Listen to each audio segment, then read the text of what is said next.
Happy New Year! I'm Taylour Tedder, City Manager for Boulder City, and welcome to the January 2022 episode of TEDderTalks, a once-a-month look at issues that impact Boulder City. City staff are in the process of developing the fiscal year 2023 operation and maintenance budget. This is critical for infrastructure, public safety, staffing, and much more. Joining me to discuss the budget are Finance Director Diane Pelletier and Budget Manager Angela Manninen. Good to see you both. You too. Thanks for having us. So I have a few questions for you today.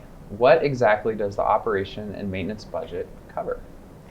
Well, Boulder City every year creates an operation and maintenance budget, and that budget covers all the day-to-day operations of the city of Boulder City. So all your salaries get paid out of that, all the office supplies, gasoline for the police vehicles or items like that. So it's all the day-to-day operations is what we create each year in the operating budget.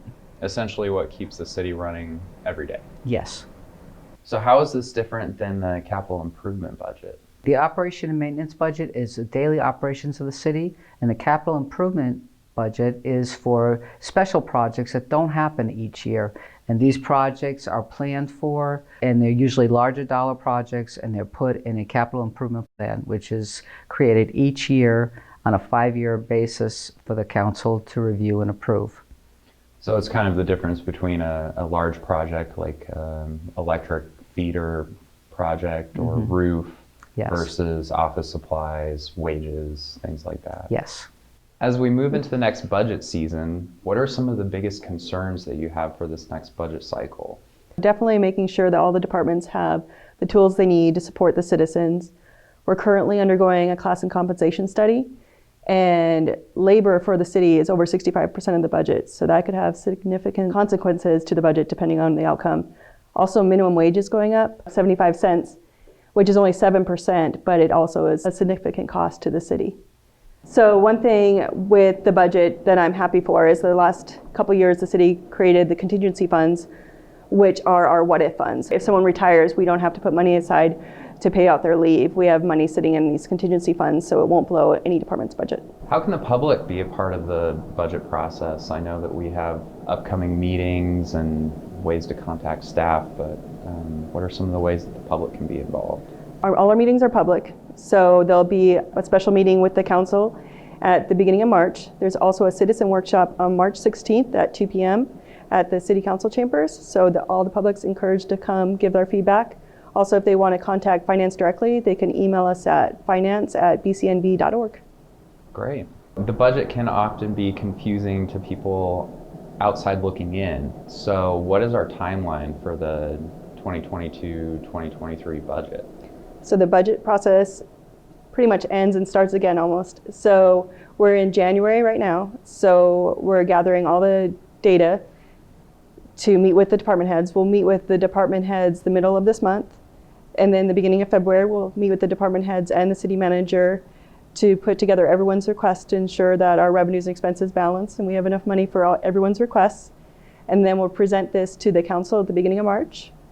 And then there'll be the citizen workshop in the middle of March as well. And the first week in April, we'll meet with the council again to discuss any changes they wanted. And provided they don't need any additional changes, we won't meet with them again until May 24th at the council meeting, and hopefully they'll approve the budget and I'll submit it to the state by June 1st.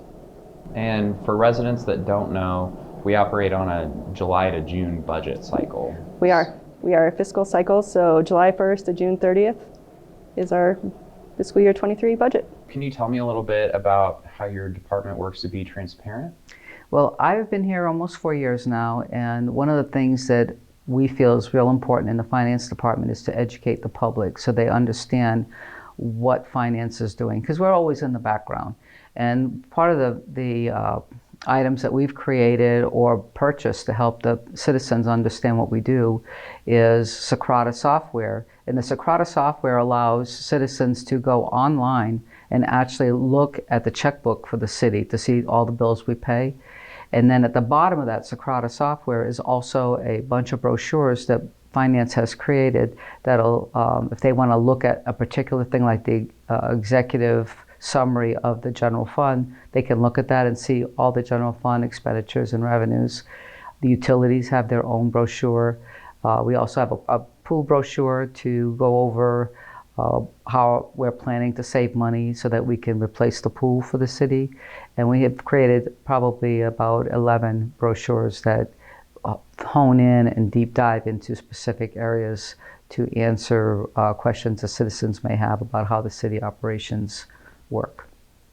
That's great, and I've always thought those publications are really high quality, especially the ones with the little sun to identify the solar lease revenues that pay for different projects. Well, thank you. Each year we try to improve them a little bit more based on questions we get from citizens, so they're always a work in progress.